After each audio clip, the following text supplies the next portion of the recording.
Satu hari beristirahat setelah 6 hari bertugas di pos pemantauan, saya berniat pergi ke pasar untuk membeli sayur kesukaan saya, yaitu pucuk pakis. Saat berada di pasar, saya merasa sedikit risih dan tidak nyaman. 2 orang laki-laki dengan terang-terangan memperhatikan saya sejak saya masuk ke area pasar. Sambil memperhatikan saya, mereka sepertinya berbicara tentang sesuatu yang pasti terkait dengan saya. Walau merasa risih, saya berusaha seolah tidak menyadari keberadaan kedua laki-laki tersebut. Sebelum berjalan untuk pulang, saya mengeluarkan handphone dari saku celana saya.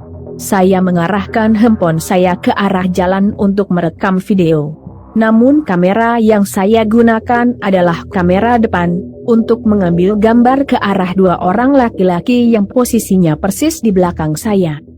Sesampainya di pos penjagaan, kepada rekan-rekan, saya menanyakan tentang 2 laki-laki tersebut. Namun tak satu orang pun yang mengenal mereka. Keesokan harinya, saya mengamati sekeliling pos penjagaan. Namun sosok kedua laki-laki tersebut sama sekali tidak terlihat. Walau cuma masalah kecil, bagi saya, itu sudah cukup untuk menjadi suatu alarm kewaspadaan. 2 hari kemudian, sesuai jadwal, kami berangkat ke suatu lokasi pemantauan. Sesuai permintaan saya, kami berangkat pukul 4 subuh. Pukul 8 WIT pagi, kami tiba di lokasi.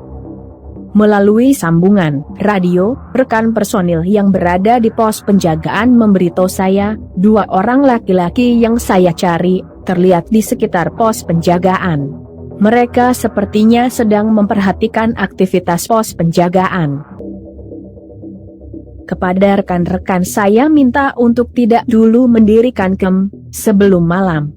Kemudian kami melakukan patroli untuk pengenalan medan.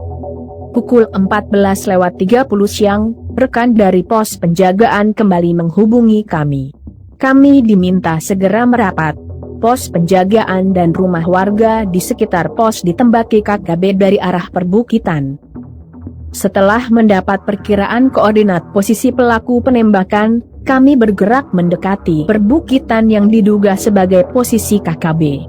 Kami bergerak cepat agar bisa sampai di lokasi sebelum malam. Pukul 17.40, kami tiba di lokasi. Jarak posisi kami dengan puncak perbukitan kurang lebih 600-800 meter. Jarak yang sudah cukup untuk melakukan eksekusi. Saya mulai mencari keberadaan KKB. Beberapa menit mencari, satu suara tembakan kembali terdengar.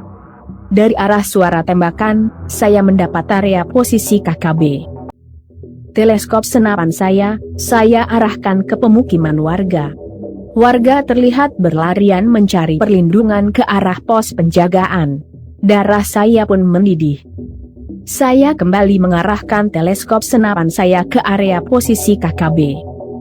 Dapat. Satu anggota KKB bersenjata laras panjang terlihat sedang berdiri mengamati perbukitan.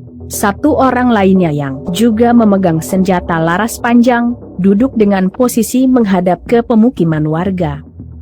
Saya pun melakukan eksekusi.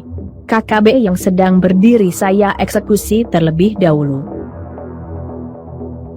Saat tembakan pertama, KKB kedua langsung meloncat ke dalam jurang. Kami bergerak cepat ke arah selatan untuk mengejar KKB kedua. Setelah 20 menit berlari, kami tiba di lokasi yang posisinya menghadap jurang di mana KKB kedua menghilang. Ternyata jurang tersebut ditumbuhi pepohonan yang cukup lebat. Dengan teleskop biasa, KKB kedua tidak mungkin terlihat. Saya pun mengganti teleskop senapan saya dengan teleskop termal.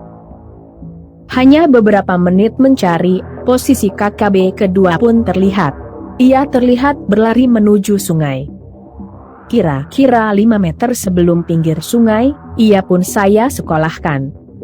Walau peluru membentur ranting-ranting pohon, peluru SPR-2 saya sukses sampai ke tujuan.